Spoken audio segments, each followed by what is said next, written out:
no weapons. These are just tools. But since we had so many hands on them with our last tours, they're all tangled up. But they would go through and they would check the tar on the floors upstairs. And if there was breakage in the tar, then they would have to dig out all of the old tar and all the old rope. And they would take new rope and insert it into the whole length of the floor. Whoops. They would use the chisel and cram it down. Then they would have somebody up on the stove heating tar in a little vessel like this. They would heat the tar in this little bucket, and then it turns into a funnel. And that would waterproof the floor upstairs. Can I try? Sure. Kind of heavy. Can I try? Yeah, wait till she's done. Okay. That way you can get the whole floor upstairs waterproof so it doesn't drip down here. This ain't heavy. There you go. Right, the hammer. To hammer the wooden pegs, because they didn't have screws or nails in 1492. Anywhere you see a nut, a bolt, or screw, it's something that we've added. I can lift it up. That's a big hammer. It's the hammer those big pegs in the side of the ship. It's just the right size. Yeah, they didn't need a steel clawed hammer because they didn't have anything that hard to hammer in. It's just wooden pegs. And then some. Did they eat something? Huh? Did they eat the rope? No, they didn't eat the rope. But they did probably about everything else with it. Actually a cargo ship. And which meant it was more flat bottom and it would chop across the water. So it was a cargo Instead of ship rather gliding. than exploration. Was this one big log? One tree. One solid tree. Okay. I think it was a Douglas fir. Huh. And you could look with the rope up on the top. Mommy, walk it.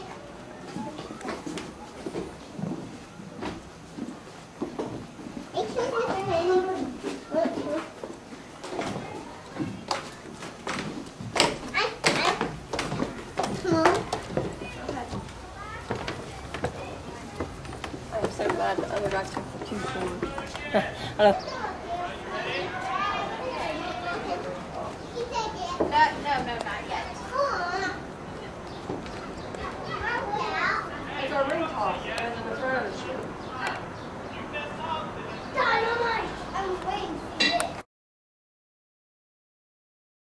This stuff? Is this? Why would they put locks to make it go ding? That's actually a weight. That's not a bell. That's a weight. Oh, I've been waiting to see it. Boom! If I'm going, boys. Boom! Alright, here, let's listen to what's talk about. This area of the ship is called steerage, because this is where they would steer the ship. It doesn't have a big wheel. They would steer with this item here. It's called a tiller. Why didn't they just go like the boats normally do? Well, that's How boats did back then. that's how they normally did back then. Honey, listen. Can I see what's in the treasure? You can see what's in there. You don't have to undo the rope. Just open it and watch your fingers out. Oh, nothing. Nothing. Just a lid. Some canvas and a lid. Eric was mommy. But in order for them to know which way to direct the tiller, they would have a compass up on the forecastle, which is the highest level on the front of the ship, or the stern castle, the highest level on the back of the ship. They used a clock, which was a half-hour glass, and every half hour they would check their directions. So they would turn the clock and then call to one of the castles for directions. And they would holler back that they were generally headed due west, and they would chart it on a traverse board, which has the same rows as the compass on it. Every half hour they would insert a new peg, and at the end of a 4-hour shift they would take this up to Christopher's cabin, and he would then draw his map by the directions that were charted on the traverse board. He wasn't following a map, he was actually drawing the map. So it was important for them to keep track of every half hour increment. But they had, this is where they slept, was back Look here. at the bed, guys. Our tiller weighs over 2,000 pounds. Wow. And you'd never know it. It's connected to the rudder and the water, which counterbalances the weight. Little bed. This would have been the bed of a nobleman. There were 10 noblemen on board. So there would have been about 5 of those cots down here. The actual sailors just got a bedroll which hung from the beam of the ship. They would throw it up against the wall back here wherever they thought they could get a couple hours of shut-eye. The ship worked 24 hours a day, 7 days a week, so it was always loud and noisy back here. But this is where they tried to sleep. How many people were on it? 40. 40. Sailors total. And did they switch back and forth to different ships? I think they were pretty much stationed on one or the other. The other 2 ships had 25 in their crew, so they were much smaller in size. Were they cargo ships too? Pardon? Were they cargo ships No, too? they were caravels. They were actual exploration ships. Oh. Their bottoms fit well into the water and they glided. Don't shoot anymore. But this one just kind of bounced across the waves.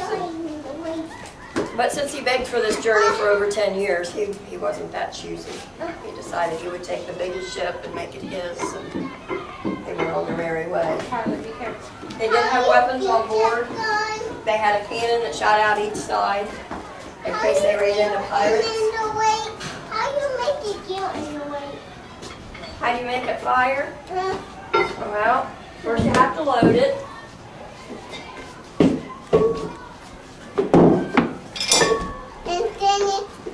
They would put in a bag of wadding, which would have been dry cotton filled with gunpowder. Goes in the chamber. Then they got a cannonball. Want to put that in? Harley, watch out. Drop it in there.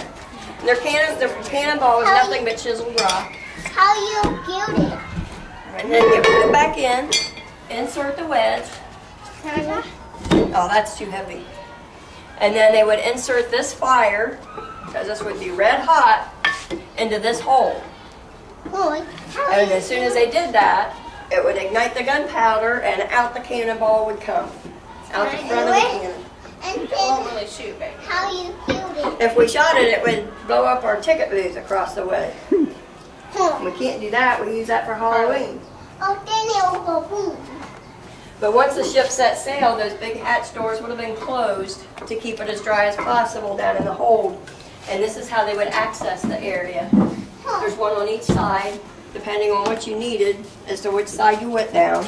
They would jump down onto the rocks, and then there would be a rope hanging, and they would just climb their way back up. They would send their food up on a bucket, or in a bucket. I'll go get the rope. You can't slide down. I'm not coming down to get you. Harley, come here.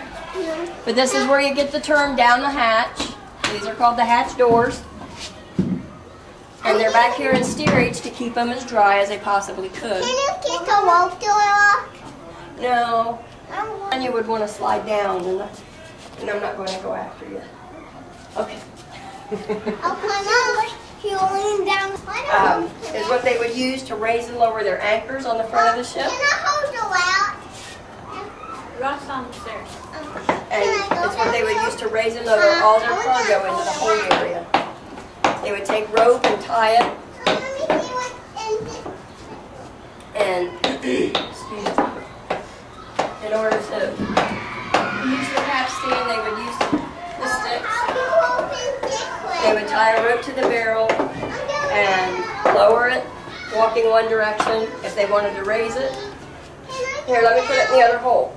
I'll let you help. Can I go down? There you go. What's that do?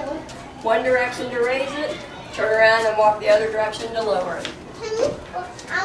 Can you reach it? I don't think you're big enough, Bubba. There you go. Now, where did this rope go? This rope would lead. I'm sorry, there was a spider there. There still Here, is. come here.